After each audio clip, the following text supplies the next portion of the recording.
So I'd like to begin the conversation situating this film, but also your sort of relationship to the category of queer cinema, given the framing of this series. So this film you said you started shooting in '83, you finished in '85, which actually makes it contemporaneous with films like Jim Jarmusch's Stranger Than Paradise and Down by Law, and sort of part of that independent American cinema movement. And it was actually several years before New Queer Cinema would be named in a particular way. So I was wondering, just to begin, what does the term queer cinema even mean to you? And do you actually think your films are queer cinema?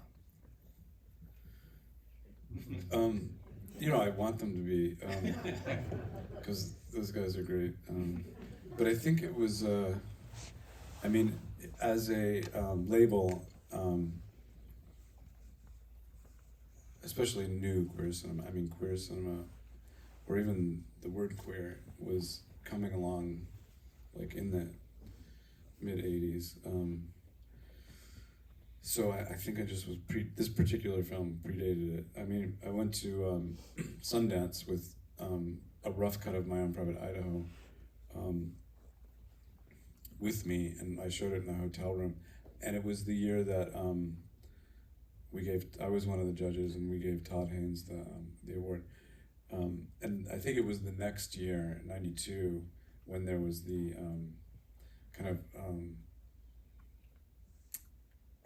grouping of some of the queer cinema makers, the great ones like Tom Kalin and Greg Araki, Todd Haynes, Derek Jarman was there, and queer cinema or gay cinema was taking over, or really welcomed at Sundance, and they were kind of becoming larger and larger. So that was kind of to me the new queer cinema was those guys, and they were newer than I was. They were younger than I was, and I missed that year that they all went together to there was a conference and a little talk about what they were doing. So did you ever feel like you were part of a movement within these films, or you just felt like you were always actually when they were really sort of standing and like having their moment, I thought, yes, this is like it's a movement.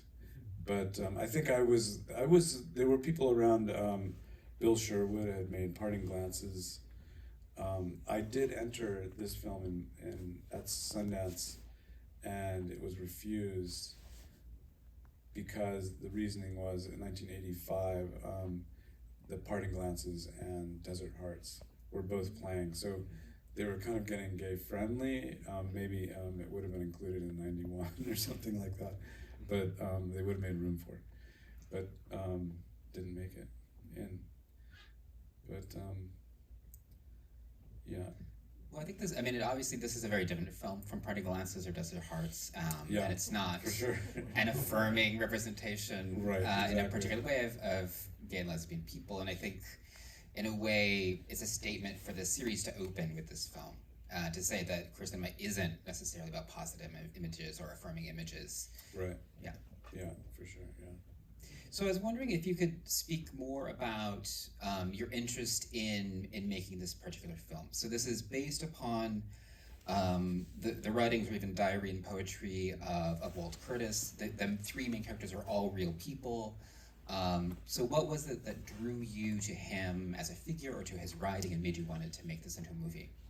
I was, my friend Eric Edwards, who's the director of photography, and we'd worked together on To Die For, mainly, and had done a lot of things, when we were younger. We went to school together at Rhode Island School of Design, and he had met a person named Penny Allen, who lived in the Corbett neighborhood of Portland, Oregon, which was kind of a new arts neighborhood, a hippie neighborhood, a kind of avant-garde neighborhood, newly avant-garde neighborhood, and old houses that people were renting or trying to buy.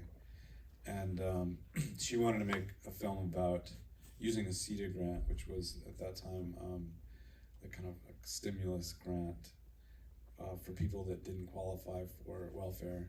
So she found a way to kind of fund this film through the government, and she assembled her friends, Walt being one of them. He was the lead character in the film. It was called Property. It was about a group of friends trying to get together and buy their neighborhood, so they didn't have to pay rent. They didn't have to sort of get left out. And the assemblage of friends were varied. Walt being only one of the variations,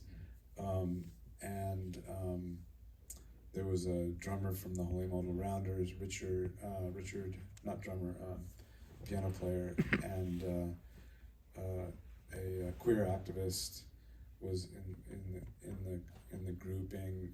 There was a sort of elegant prostitute, a woman who was like Lola, who was part of the group. There was a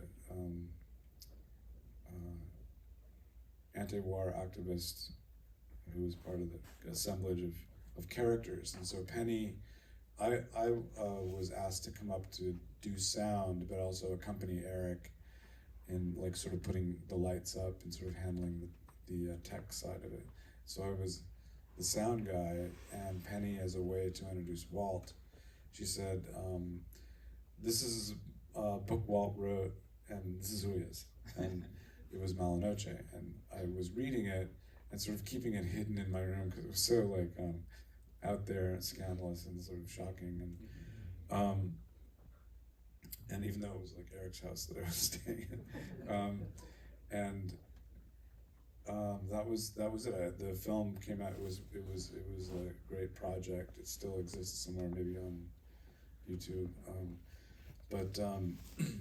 I made a short film with during that period, 1977, and then made a feature called Alice in Hollywood, which was set on Hollywood Boulevard, about a girl who comes to be an actress, but she kind of ends up a little more destitute than she wanted to be. And it sort of was, I was kind of too close to it, and I had written the script, and so I was thinking of trying to do something different, and I had been to that festival that I was mentioning, the Gay Festival at the Vista Theater, and I thought, well, Walt's book certainly is like the most like shocking possibility, and I thought, and it was also a gay story, and it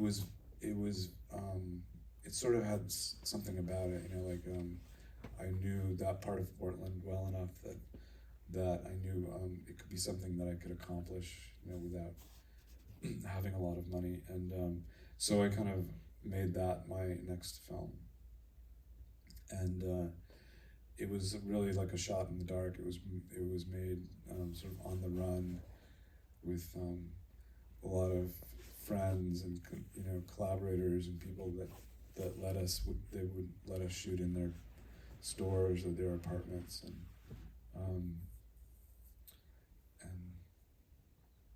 is that the right answer? What was the question?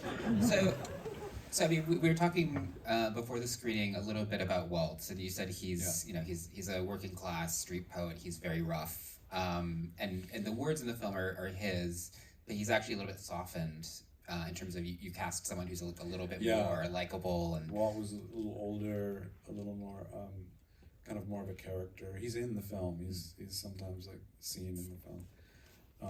Balding, but yeah, he came from Oregon City, just south of Portland, and had grown up in the 50s, worked in there's a lot of logging mills down there, worked in a mill, cut off his finger with the saw blade, and was a poet, a sort of romantic,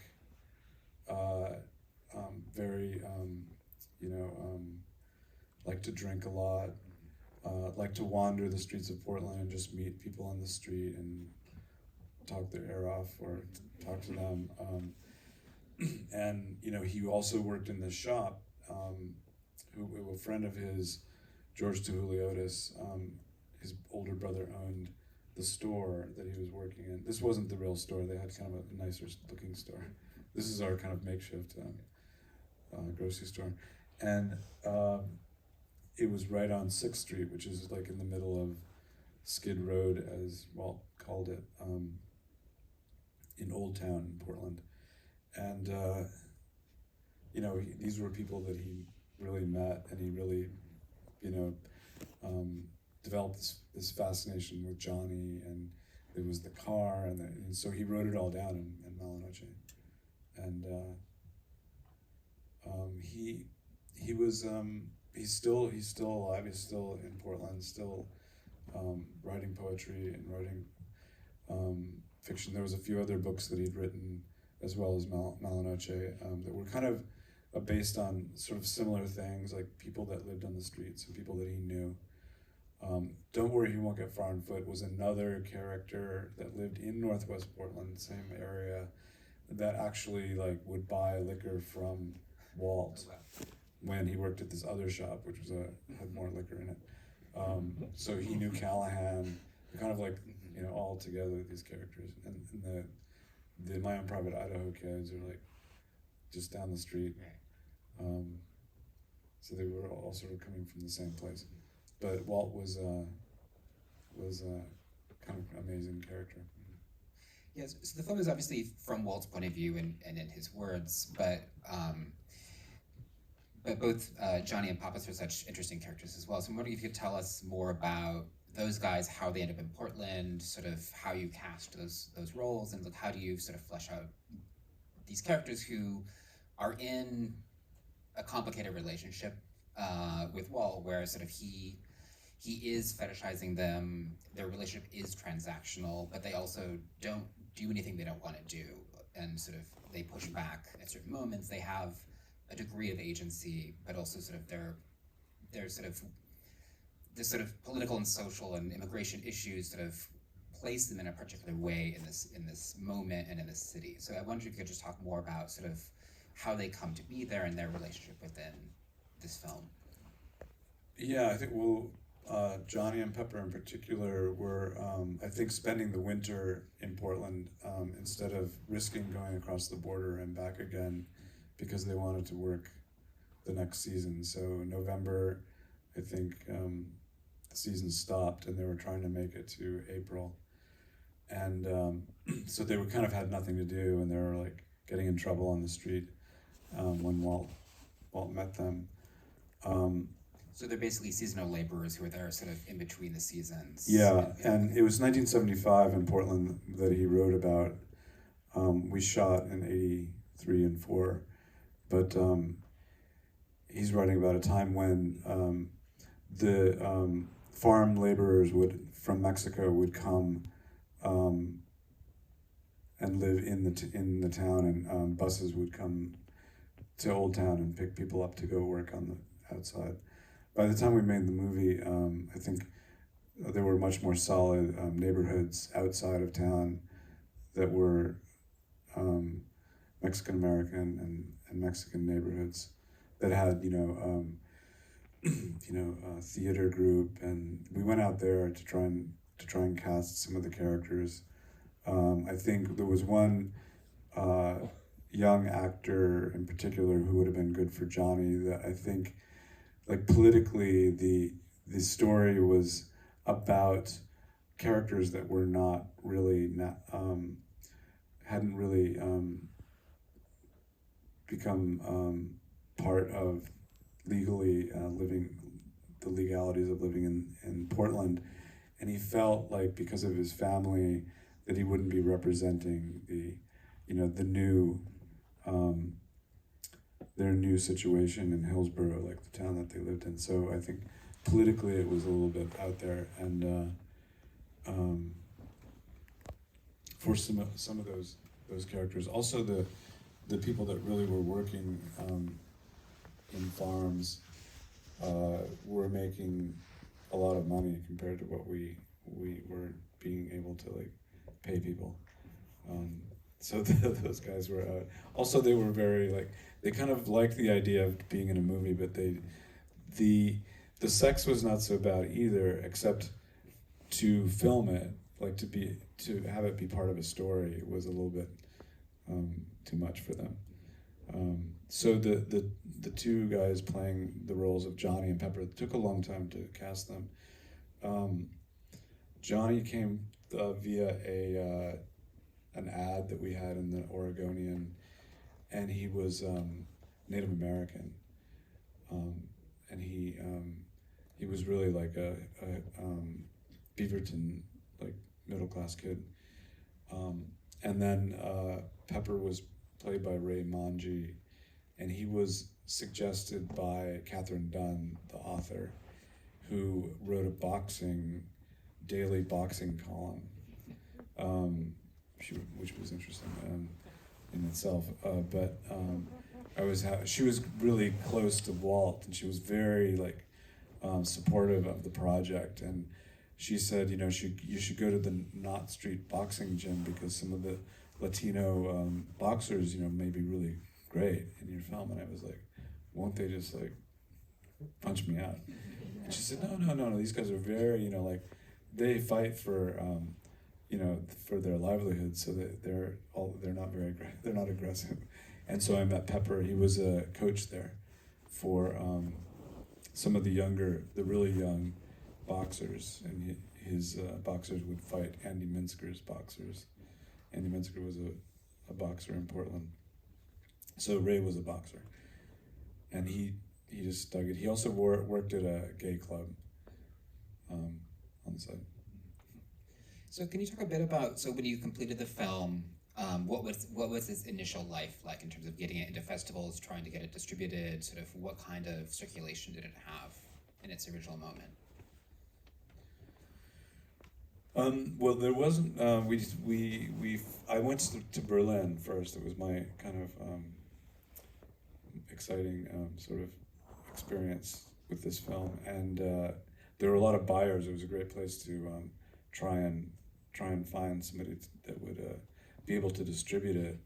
And Rosa von Praunheim took me out and introduced me to we went into the buyers area, and he introduced me to 15 people in a row, and all the people that I was able to show it to and communicate with were sort of on the fence. Sometimes they were interested, but it never sold, and I think it remained unsold probably for 20 years, or 10 years. Before, even after, I remember trying to sell it around the time I was making Psycho in '97, and I was close. But eventually, MK2, this is an MK2 print, they bought it in France after they were, after Elephant. So it was pretty recently that this was finally seeing something. NPR showed it at the time that it was made in Los Angeles and New York for a number of showings, which is kind of great. I'm sure we have a lot of questions in the audience, and we have a couple of people with microphones if people have questions. So please raise your hand if you have a question, but then wait for the microphone because we are actually doing a recording. So do we have any questions in the audience? Okay, front row. Yes. Can I get to speak? Wait for the microphone. Okay. Yeah, there you go. Go ahead. Yeah, can you talk a little bit about the beautiful 35mm cinematography and how it was shot and what film stocks? Yeah, that was a big kind of question, going into making. I had shot the previous film, Alice in Hollywood, on color 16mm, and making this one, I wanted to be a little bit more. I wanted to, I guess, have something that would be a little more stylish, which black and white always is, but then there's always the problem of it being less valuable to distributors. So I just forewent that problem and shot on 16mm plus X, mostly plus X, and then when the light it was too dim, we were going up to tri-X and 4X sometimes, but a lot of it's plus X. And then that 16 was later, when I made a little bit of money on it, I was able to blow it up to 35. So it's all Thank you. it's all 16. Do we have another question? Hi, so I was wondering if you could speak from about your leap from indie filmmaking to more mainstream filmmaking. Did your process of how you develop your films change, and do you still shoot in the same way you shot, back then? I was wondering if you could just touch on that. Yeah, that's a great question. This particular film, unlike the previous film that I'd made, I used my own money. I was working in New York City in advertising and saving the money. It took me like 2 years to save $20,000 to afford it. And so during that 2-year period, which was sort of the danceteria, mud club period of New York, I didn't go out so much like the others did. I saved my money, didn't buy cocaine, and meanwhile, with my free time, not working, I was storyboarding it. So I had these very elaborate storyboards that I actually used day by day. I had everything mapped out, and I was able to shoot very fast because our crew was just 3 people. It was a sound person, Pat Baum, who was also a member of the drummer for the Neo Boys, which is now well-known Portland band, and was well-known then as well. And John Campbell, the cinematographer, and me. So I could just say, okay, stand there, and I could assemble the storyboard very fast. I could shoot it very fast. And with the film at Berlin and here, specifically here at the LA Lesbian and Gay Film Festival, is that what it was called? Okay.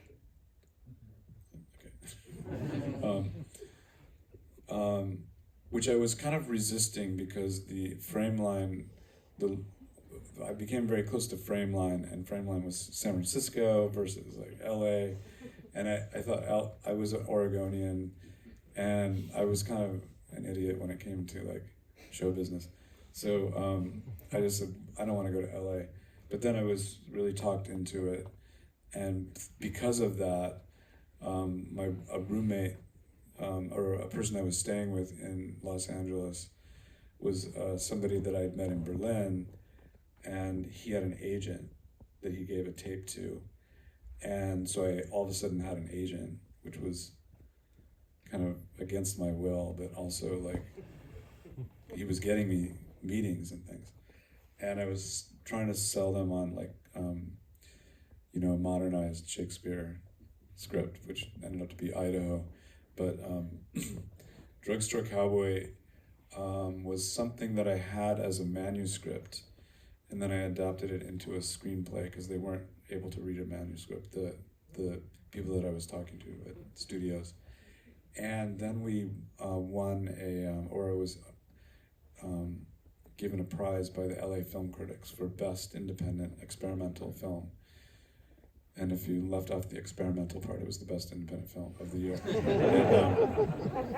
So I called my agent, I was in Oregon, and said, do you know that we won this prize? Maybe I'll send a friend to get it. And he was like, are you kidding? This is fantastic. And I was like, do you think I should come down? And he was like, yes, come down and we'll send you out. And he really pushed Drugstore Cowboy right at that moment. And that was sort of my entry right there. And Drugstore Cowboy, I had the meeting with the people at Avenue Pictures, and they were just they had made, the head of it had made Kiss of the Spider Woman at Island, and he created his own company, Kerry Brokaw, and I was sitting in a meeting, and I had asked Tom Waits to play the lead in Drugstore Cowboy, and he said he would do it. So in the meeting, he asked me how much I thought it would cost. And I said $500,000, and he said, okay, well, we won't have to worry about that, because they were in the business making $4 million movies. And when I said I had Tom Waits, he was like, well, he's in one of our other movies, he wasn't impressed, which I thought was crazy. And, but I think the real trial by fire was the shooting of, you know, a $4 million movie compared to this movie was, I could shoot 90 setups a day in Noche, and Drugstore Cowboy was 13 setups a day. And I had made the same storyboard. I was completely unable to follow the storyboard because of the crew. Bob Yeoman, who's now shooting Wes Anderson's movies, was the DP. It was just super slow. The crew was a huge 80 people crew, and lighting, everything, you know, it was incredible. So I just changed my style of shooting by, you know, rehearsing first, choosing angles after the rehearsal. So it was just a completely rethinking, and not particularly easy. It turned out well, but it was almost like dicey. Okay, I think we have time for one more question. Okay, there we go. Hi, Gus. I got a question about the lighting in the film. That there's lots of blackness in it, and I imagine back then you don't have digital, so you can't do a quick playback and see what it looks like on the fly. Was that ever nerve-wracking, and how was it lighting on a budget back then? It was sort of a choice to do it like that. I was influenced by Eraserhead, which is very dark.